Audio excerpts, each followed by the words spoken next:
We have often called this a success seminar. So let's start off by defining what we mean by success. There are basically 6 requirements for success. Everything you could ever want can be subsumed under these 6 categories. The first of the 6 requirements is peace of mind. All the great religions and metaphysical philosophies and works in psychology are aimed at giving and showing people how to achieve far higher levels of peace of mind, because we intuitively recognize that without peace of mind, nothing else has very much flavor. By peace of mind, we mean simply freedom from fear, freedom from anger, and freedom from guilt, perhaps the 3 major psychological problems of the 20th century. Peace of mind that passeth all understanding, the feeling that going to sleep at night completely at peace and at harmony with ourselves and waking up in the morning with the same state of mind. The second requirement for success is high levels of health and energy. We know that no matter what we have in life, if we do not have our health or if we do not have the energy to enjoy our lives, we don't get very much satisfaction out of it. And as soon as we achieve any kind of peace of mind, we immediately turn to achieving higher levels of health and physical energy. The third requirement for success is loving relationships, the ability to enter into and maintain long-term, intimate, mature relationships with other people. And we know in our studies of healthy human beings that loving relationships are really the hallmark of the self-actualizing, fully functioning personality. As soon as we've achieved a certain level of peace of mind and a certain amount of health and energy, our thoughts immediately turn to our relationships with other people. The fourth requirement for success is what we call financial freedom. And financial freedom means that we have enough money so that we don't worry about money. For one person, this can be $10,000 a year. For another person, $100,000 a year wouldn't be enough. But it's absolutely essential that we achieve the point of financial freedom where we are not preoccupied with where our next rent check is going to come from or where our next paycheck or where the money to pay our bills is going to come from, because we cannot enjoy life if we're preoccupied with money. The fifth ingredient for success is worthy goals and ideals. As human beings, we are not capable of functioning at our best unless we have clear goals to which we are committed and worthy ideals which we believe in. And many writers have said that man's need for meaning and purpose is the greatest single drive in human nature, and I think that that's very, very true. And we'll talk later on in this course about how we establish worthy goals and how we move toward them on a step-to-step basis.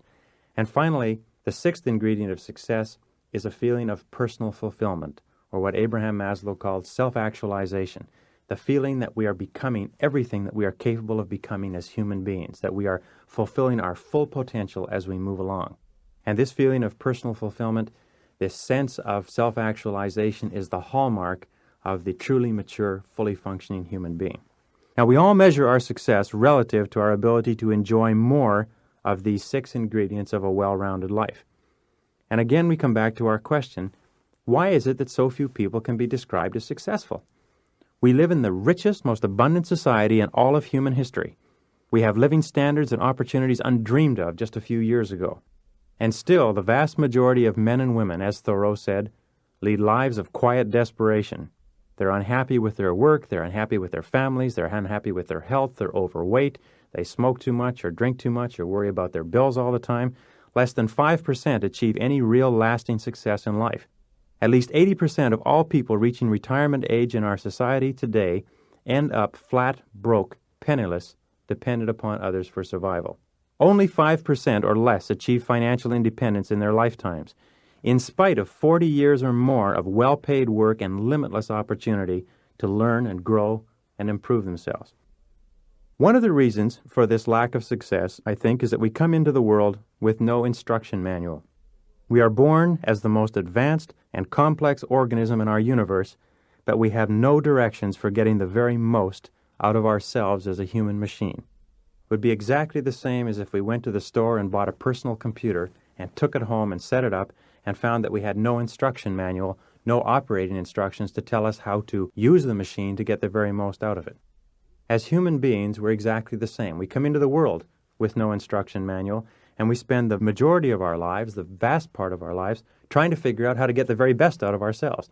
And it takes about 30 or 40 or 50 years to do it, and then, as the old German expression says, too soon old, too late smart. We finally figure out how to do it, and we're in our 50s and in our 60s.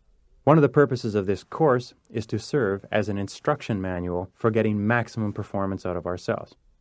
Now, in operating a machine, or in operating ourselves, the very first thing that is necessary is we have to understand how to operate ourselves as a human machine. Understanding of the basic underlying principles, laws, and concepts of our being is absolutely essential. And the second part is effort. Once we understand how we work, we have to make efforts so that we can apply what we have learned to achieving far higher levels of accomplishment and attainment in our day-to-day life.